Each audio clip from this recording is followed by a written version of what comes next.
A soldier returned home for his wife's funeral. But something unimaginable happened. As the service began, the coffin started to shake. A knock, then another. The room fell silent. The funeral director dropped his clipboard in shock. Marcus, the soldier, stood up slowly, his heart pounding. That was his wife's casket. She had died. Or had she? Whispers rippled through the crowd as Marcus stepped closer. A faint scratching sound echoed from within. Then he heard it, clear, trembling. "Help me."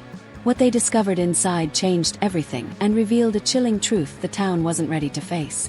This is the story of a soldier, a buried secret, and a coffin that refused to stay silent.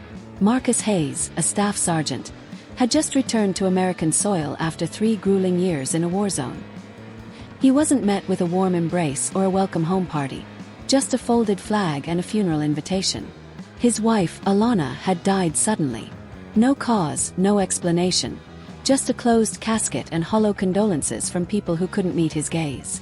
Their small southern town looked the same, but Marcus sensed something was deeply wrong. He felt the stares, heard the whispers.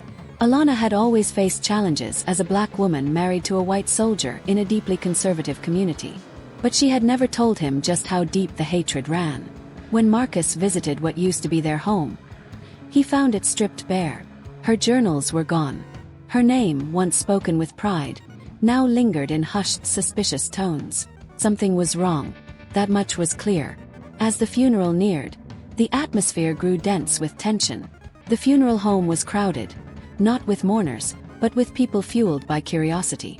Marcus stood tall at the front, his uniform crisp, his medals catching the light. Yet no one thanked him for his service. They only stared. The casket stayed closed.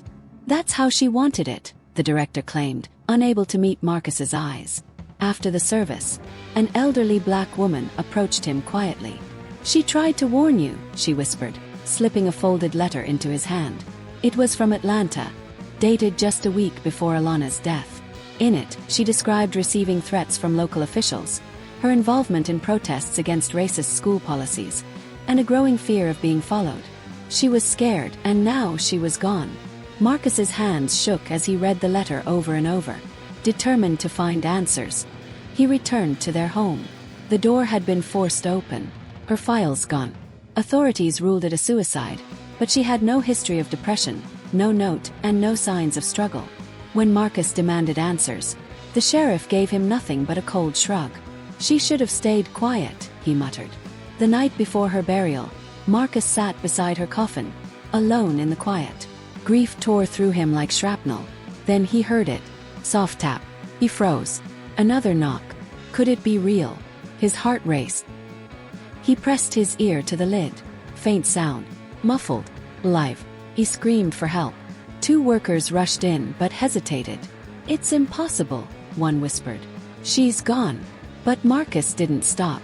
Desperately, he pried open the sealed casket. Inside wasn't just Alana's lifeless body. It was Alana alive. Her eyes fluttered open, her skin pale, her breath shallow. And in that moment, everything they thought they knew about her death unraveled. Her throat was bruised. Someone had drugged her and buried her alive. Paramedics arrived within minutes. Her pulse was weak but still there. Later, a toxicology report confirmed the truth. A high dose of sedatives had been used. This wasn't an accident. It was attempted murder. Someone in that town had wanted her silenced for good. Alana survived, but just barely. The horrifying attempt on her life sent shockwaves through the entire community. An anonymous tip eventually led to the arrest of 2 men, both of them town officials. Under pressure, they confessed.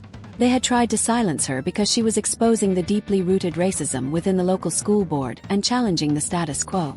Through it all, Marcus never left her side. He sat with her through the slow, painful recovery. And when she found her strength again, her voice was louder than ever. Alana became more than a survivor. She became a symbol of resistance.